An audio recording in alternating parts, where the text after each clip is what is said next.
Chapter 27, Connor. The morning after the bathroom incident, they are rousted awake by the fatigues before dawn. Everybody up, now, move it, move it. They're loud, they're on edge, and the first thing Connor notices is that the safeties on their weapons are off. Still bleary from sleep, he rises and looks for Risa. He sees her already being herded by two fatigues towards a huge double door that has always been padlocked. Now the padlock is off. Leave your things. Go. Move it. Move it. To his right, a cranky kid pushes a fatigue for tearing away his blanket. The fatigue hits him on the shoulder with the butt of his rifle. Not enough to seriously wound him, but enough to make it clear to the kid and everyone else that they mean business. The kid goes down on his knees, gripping his shoulder and cursing, and the fatigue goes about the business of hurting the others. Even in his pain, the kid looks ready for a fight. As Connor passes him, Connor grabs him by the arm and helps him up. Take it easy, Connor says. Don't make it worse. The kid pulls out of Connor's grip. Get off of me. I don't need your stinking help. The kid storms away. Connor shakes his head. Was he ever that belligerent? Up ahead, the huge double doors are slid open to reveal another room of the warehouse that the Unwinds have never seen. This one is filled with crates, old airline packing crates, designed both in shape and durability to transport goods by air freight. Connor immediately realizes what they're for and why he and the others have been warehoused so close to an airport. Wherever they're going as air cargo. Girls to the left, boys to the right. Move it, move it. There's grumbling, but no direct defiance. Connor wonders how many kids get what's going on. 4 to a crate. Boys with boys, girls with girls. Move it, move it. Now everyone begins to scramble around, trying to team up with their preferred travel companions. But the fatigues have neither patience nor time for it. They randomly create groups of 4 and push them towards the crates. That's when Connor notices how dangerously close he is to Roland. And it's no accident. Roland moved close to him on purpose. Connor can just imagine it. Pitch black and in close quarters. If he's in a crate with Roland, then he'll be dead before takeoff. Connor tries to move away, but a fatigue grabs Roland, Connor, and 2 of Roland's known collaborators. You 4, that crate over there. Connor tries not to let his panic show. He doesn't want Roland to see. He should have prepared his own weapon, like the one that Roland certainly has concealed on him now. He should have prepared for the inevitability of a life or death confrontation, but he hadn't, and now his options are limited. No time for thinking this through, so he lets impulse take over and gives in to his fighting instincts. He turns to one of Roland's henchmen and punches him in the face hard enough to draw blood, maybe even break his nose. The force of the punch spins the kid around, but before he can come back for a counter assault, a fatigue grabs Connor and smashes him back against the concrete wall. The fatigue doesn't know it, but this is exactly what Connor wanted. You picked the wrong day to do that, kid, says the fatigue, holding him against the wall with his rifle. What are you going to do, kill me? I thought you were trying to save us. That gives the fatigue a moment's pause. Hey, yells another fatigue. Forget him. We gotta load them up. Then he grabs another kid to complete the foursome with Roland and his henchmen, sending them towards a crate. They don't even care about the one kid's bleeding nose. The fatigue holding Connor against the wall sneers at him. The sooner you're in a box, the sooner you're somebody else's problem. Nice socks, says Connor. They put Connor in a 4x8 crate that already has 3 kids waiting to complete their quartet. The crate is sealed even before he can see who's inside with him. But as long as it's not Roland, it will do. We're all going to die in here, says a nasal voice, followed by a wet sniff that doesn't sound like it clears much of anything. Connor knows this kid by his mucus. He's not sure of his name. Everyone just calls him the mouth breather, since his nose is perpetually stuffed. MB for short. He's the one always obsessively reading his comic book, but he can't quite do that in here. Don't talk like that, says Connor. If the fatigues wanted to kill us, they would have done it a long time ago. The mouth breather has foul breath that's filling up the whole crate. Maybe they got found out. Maybe the juvie cops are on their way, and the only way to save themselves is to destroy the evidence. Connor has little patience for whiners. It reminds him too much of his younger brother, the one his parents chose to keep. Shut up, MB, or I swear I'm going to take off my sock, shove it in your stinky mouth, and you'll finally have to figure out a way to breathe through your nose. Let me know if you need an extra sock, says a voice just across from him. Hi, Connor. It's Hayden. Hey, Hayden. Connor reaches out and finds Hayden's shoe, squeezing it, the closest thing to a greeting in the claustrophobic darkness. So, who's lucky number 4? No answer. Sounds like we must be traveling with a mime. Another long pause. Then Connor hears a deep, accented voice. Diego. Diego doesn't talk much, says Hayden. I figured. They wait in silence, punctuated by the mouth breather's snorts. I gotta go to the bathroom, MB mumbles. You should have thought of that before you left, says Hayden, putting on his best mother's voice. How many times do we have to tell you? Always use the potty before climbing into a shipping crate. There's some sort of mechanical activity outside. Then they feel the crate moving. I don't like this, whines MB. We're being moved, says Hayden. By forklift, probably, says Connor. The fatigues are probably long gone by now. What was it that one fatigue had said? Once you're in a box, you're somebody else's problem. Whoever's been hired to ship them probably has no clue what's in the crates. Soon they'll be on board some aircraft, heading to an undisclosed destination. The thought of it makes him think about the rest of his family and their trip to the Bahamas, the one they'd planned to take once Connor was unwound. He wonders if they went. Would they still take their vacation, even after Connor had kicked AWOL? Sure they would. They were planning to take it once he got unwound, so why would his escape stop them? Hey, wouldn't it be funny if they were being shipped to the Bahamas too? We're gonna suffocate. I know it, announces the mouth breather. Will you shut up, says Connor. I'm sure there's more than enough air in here for us. How do you know? I can barely breathe already, and I got asthma too. I could have an asthma attack in here and die. Good, says Connor. One less person breathing the air. That shuts MB up, but Connor feels bad having said it. No one's going to die, he says. Just relax. And then Hayden says, at least dying's better than being unwound. Or is it? Let's take a poll. Would you rather die or be unwound? Don't ask things like that, snaps Connor. I don't want to think about it. I don't want to think about either. Somewhere outside of their little crated universe, Connor hears a metal hatch closing and can feel the vibration in his feet as they begin to taxi. Connor waits. Engines power up. He can feel the vibration in his feet. He's pushed back against the wall as they accelerate. Hayden tumbles into him and he shifts over, giving Hayden room to get comfortable again. What's happening? What's happening? Cries MB. Nothing. We're just taking off. What? We're on a plane? Connor rolls his eyes, but the gesture is lost in the darkness. The box is like a coffin. The box is like a womb. Normal measures of time don't seem to apply, and the unpredictable turbulence of flight fills the dark space with an ever-present tension. Once they're airborne, the four kids don't speak for a very long time. Half an hour maybe? It's hard to tell. Everyone's mind is trapped in the holding pattern of their uneasy thoughts. The plane hits some rough air. Everything around them rattles. Connor wonders if there are kids in crates above them or below them or on every side of them. He can't hear their voices if they are. From where he sits, it feels like the four of them are the only ones in the universe. MB silently relieves himself. Connor knows because he can smell it. Everyone can, but no one says anything. It could just as easily have been any of them, and depending on how long the trip is, it still could be. Finally, after what feels like forever, the quietest of them all speaks. Unwound, Diego says. I'd rather be unwound. Even though it's been a long time since Hayden posed the question, Connor knows immediately what it refers to. Would you rather die or be unwound? It's like the question has hung in the cramped darkness all the time, waiting to be answered. Not me, says MB, because if you die, at least you go to heaven. Heaven, thinks Connor. More likely they'd go to the other place, because if their own parents didn't care enough about them to keep them, who would want them in heaven? What makes you think unwinds don't go? Diego asked MB. Because unwinds aren't really dead. They're still alive. Sort of. I mean, they have to use every single part of us somewhere, right? That's the law.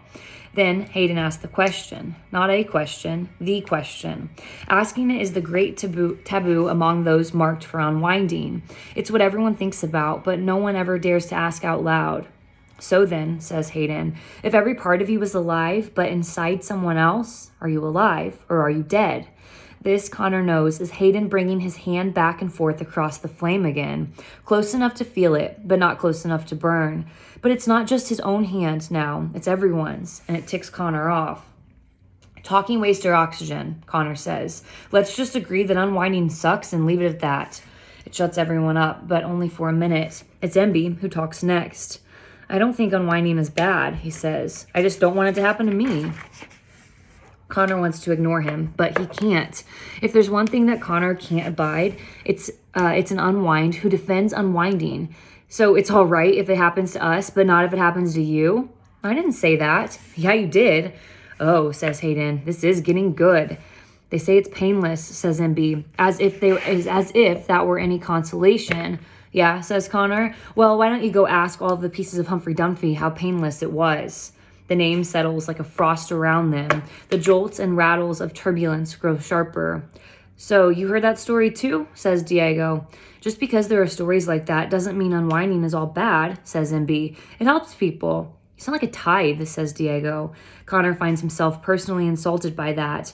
No, he doesn't. I know a tithe. His ideas might have been a little bit out there, but he wasn't stupid. The thought of Lev brings with it a wave of despair. Connor doesn't fight it. He just lets it wash through him, then drain away. He doesn't know a tithe. He knew one, who has certainly met his destiny by now.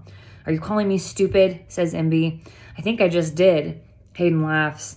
Hey, the mouth breather is right. Unwinding does help people. If it wasn't for unwinding, there'd be bald guys again, and wouldn't that be horrible? Diego snickers, but Connor is not the least bit amused. MB, why don't you do us all a favor and use your mouth for breathing instead of talking until we land or crash or whatever?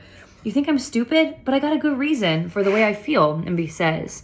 When I was little, I was diagnosed with pulmonary fibrosis. Both of my lungs were shutting down. I was going to die. So they took out both my dying lungs and gave me a single lung from an unwind. The only reason I'm alive is because that kid got unwound. So, says Connor, your life is more important than his. He was already unwound. It's not like I did it to him. If I didn't get that lung, someone else would have.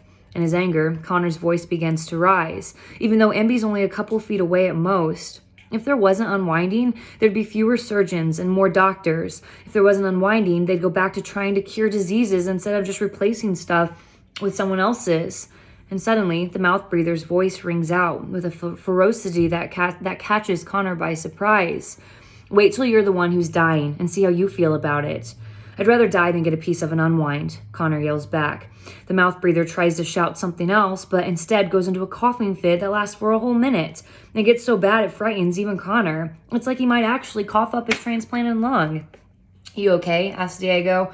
Yeah, says Zimby, trying to get it under control. Like I said, the lungs got asthma. It was the best we could afford. By the time his coughing fit is over, it seems like there's nothing more to say, except this. If your parents went to all that trouble, asked Hayden, why are they having you unwound? Hayden and his questions. This one shuts MB down for a few moments. It's clearly a tough topic for him, maybe even tougher than it is for most unwinds. My parents didn't sign the order, MB finally says. My dad died when I was little, and my mom died 2 months ago. That's when my aunt took me in. The thing is, my mom left me some money, but my aunt's got 3 kids of her own to put through college, so he doesn't have to finish. The others can connect the dots. Man, that stinks, says Diego. Yeah, says Connor, his anger at MB now transferred to MB's aunt. It's always about money, Hayden says. When my parents were splitting up, they fought over money until there was none left. Then they fought over me, so I got out before there was none of me left either.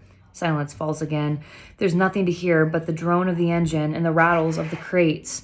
The air is humid and it's a struggle to breathe. Connor wonders if maybe the fatigues miscalculated about how much air they had. We're all gonna die in here. That's what Nimby said. Connor bangs his head sharply back against the wall, hoping to jar loose the bad thoughts clinging to his brain. This is not a good place to be alone with your thoughts. Perhaps that's why Hayden feels compelled to talk. No one ever answered my question, Hayden says. Looks like no one has the guts. Which one? Asks Connor. You've got questions coming out of you like farts on Thanksgiving. I was asking if unwinding kills you, or if it leaves you alive somehow. Come on, it's not like we haven't thought about it. MB says nothing. He's clearly been weakened by coughing and conversation. Connor's not interested in volunteering either. It depends, says Diego. Depends on where your soul is once you're unwound. Guys. It depends, says Diego. Depends on where your soul is once you're unwound. Normally, Connor would walk away from a conversation like this. His life is about tangibles, things you can see, hear, and touch. God, souls, and all that has always been like a secret in a black box he couldn't see into. So it was easier to just leave it alone. Only now, he's inside the black box. Draw on that. What do you think, Connor? Asked Hayden. What happens to your soul when you get unwound? Who says I even got one? For the sake of argument, let's say that you do. Who says I win an argument? Just give him an answer, man, or he won't leave you alone. Connor squirms, but can't squirm his way out of the box. How should I know what happens to it? Maybe it gets all broken up like the rest of us into a bunch of little pieces. But a soul isn't like that, says Diego. It's invisible, or indivisible. If it's indivisible, says Hayden, maybe an unwind spirit stretches out, kind of like a giant balloon between all of those parts of us and other places. Very poetic. Hayden might find poetry in it, but to Connor, the thought is terrifying. He tries to imagine himself stretched so thin and so wide that he can reach around the world. He imagines his spirit like a web strung between the thousand recipients of his hands, his eyes, the fragments of his brain. None of it is under his control anymore, all absorbed by the bodies and wills of others. Could consciousness exist like that? He thinks about the trucker who performed a card trick for him with an unwind's hand. Did the boy who once owned that hand still feel the satisfaction of performing the trick? What was his spirit still? Was his spirit still inexplicably whole, even though his flesh had been shuffled like that deck of cards? Or was he shredded beyond all hope of awareness, beyond heaven, hell, or anything eternal? Whether or not souls exist, Connor doesn't know. But consciousness does exist. That's something he knows for sure. If every part of an unwind is still alive, then that consciousness has to go somewhere, doesn't it? He silently curses Hayden for making him think about it, but Hayden isn't done yet. Here's a little brain clot for you, says Hayden. I knew this girl back home. There was something about her that made you want to listen to the things she had to say.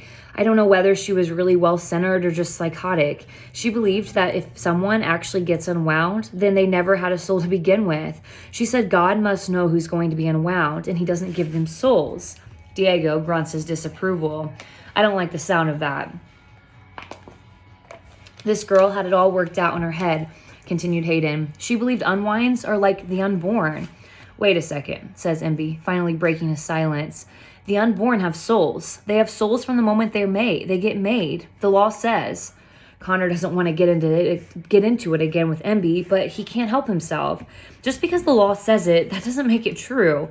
Yeah, well, just because the law says it, that doesn't make it false either. It's only the law because a whole lot of people thought about it and decided it made sense. Says Diego. The mouth breather has a point. Maybe so, but the way Connor sees it, a point ought to be sharper than that. How can you pass laws about things that nobody knows? They do it all the time, says Hayden. That's what law is. Educated guesses at right and wrong. And what the law says is fine with me, says MB. But if it weren't for the law, would you still believe it? Asked Hayden. Share with us a personal opinion, MB. Prove there's more than snot in that cranium of yours. You're wasting your time, says Connor. There's not. Give our congested friend a chance, says Hayden. They wait. The sound of the engine changes. Connor can feel them begin a slow descent and wonders if the others can feel it too. Then MB says, unborn babies, they suck their thumbs sometimes, right? And they kick. Maybe before that, they are just like a bunch of cells or something, but once they kick and suck their thumbs, that's when they've got a soul. Good for you, says Hayden. An opinion. I knew you could do it. Connor's head begins to spin. Was it the plane's banking or a lack of oxygen? Connor, fair is fair. MB found an opinion somewhere in his questionable gray matter. Now you have to give yours. Connor sighs. Not having the strength to fight anymore? He thinks about the baby he and Reese so briefly shared. If there's such a thing as a soul, and I'm not saying that there is, then it comes when a baby's born into the world. Before that, it's just a part of the mother. No, it's not, says MB. Hey, he wanted my opinion. I gave it. But it's wrong. You see, Hayden? You see what you started? Yes, Hayden says excitedly. It looks like we're about to have our own little Heartland war. Pity it's too dark for us to watch it. If you want my opinion, you're both wrong, says Diego.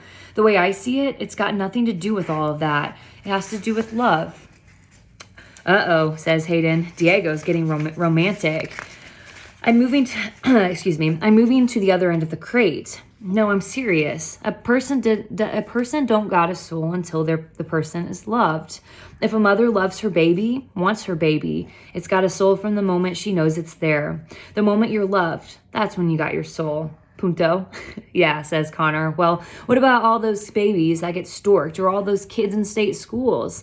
They just better hope somebody loves them someday. Connor snorts dismissively, but in spite of himself, he can't dismiss it entirely, any more than he can dismiss the other things he's heard today. He thinks about his parents. Did they ever love him? Certainly they did when he was little, and just because they stopped, it didn't mean his soul was stolen away.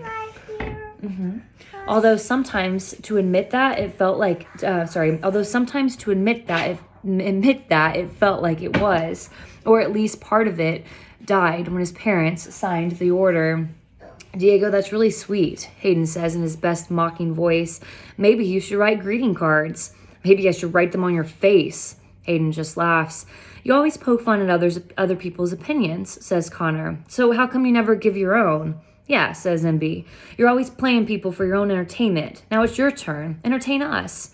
Yeah, says MB. So tell us, says Connor, in the world according to Hayden, when do we start to live? A long silence from Hayden, and then he says quietly, uneasily, I don't know. MB razzes him. That's not an answer. But Connor reaches out and grabs MB's arm to shut him up because MB's wrong. Even though Connor can't see Hayden's face, he can hear the truth of it in his voice. There was no hint of evasion in Hayden's words. This was raw honesty, void of Hayden's usual flip attitude. It was perhaps the first truly honest thing Connor had ever heard him say. Yes, it is an answer, Connor says. Maybe it's the best answer of all. If more people could admit they really don't know, maybe there would never have been a Heartland War. There's a mechanical jolt beneath them. An MB gasp. Landing gear, says Connor. Oh, right. In a few minutes, they'll be there, wherever there is. Connor tries to guess how long they've been in the air. 90 minutes? 2 hours? There's no telling what direction they've been flying. They could be touching down anywhere, or maybe MB was right. Maybe it's piloted by remote control, and they're just ditching the whole plane in the ocean to get rid of the evidence. Or what if it's worse than that? What if it's a harvest camp after all, says MB. Connor doesn't tell him to shut up this time because he's thinking the same thing. It's Diego who answers him. If it is, then I want my fingers to go to a sculptor so he can use them to craft something that will last forever. They all think about that. Hayden is the next to speak. If I'm unwound, says Hayden, I want my eyes to go to a photographer who shoots supermodels. That's what I want these eyes to see. My lips will go to a rock star, says Connor. These legs are definitely going to the Olympics. My ears to an orchestra conductor. My stomach to a food critic. My biceps to a bodybuilder. I wouldn't wish my sinuses on anybody. And they're all laughing as the plane touches down.